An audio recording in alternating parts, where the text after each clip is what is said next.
Before the British Empire ever set foot in the heart of Zululand, one man had already built an empire of his own. A man whose name would echo through history, not in whispers, but in war cries.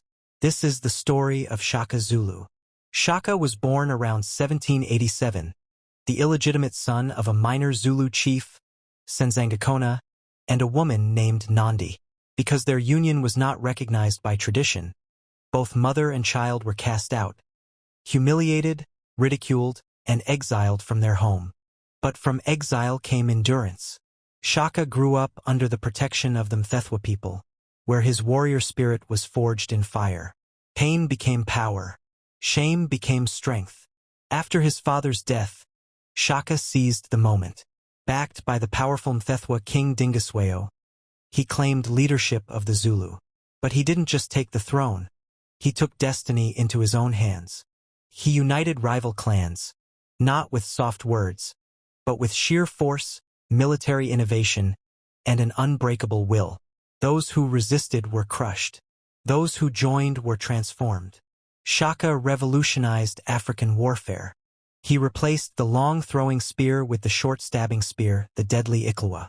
His warriors fought up close, with speed, discipline, and brutal efficiency. And then came the bull horn formation, a tactical masterpiece. The chest attacked head-on. The horns flanked from both sides, and the loins, the reserves, waited for the perfect moment to strike. Against this, few armies stood a chance. Under Shaka's command, the Zulu became a storm. His conquests triggered the Mfikane, the crushing, a period of chaos, war, and migration that reshaped southern Africa. Kingdoms fell, new nations rose, and Shaka stood at the center of it all.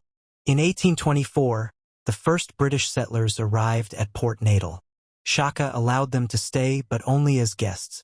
He kept his eyes on them, watching, calculating. To him, they were outsiders in his world. But greatness breeds envy. In 1828, following the death of his beloved mother Nandi, Shaka descended into grief and madness. He imposed harsh mourning rituals, banning crops, and executing those who didn't show enough sorrow.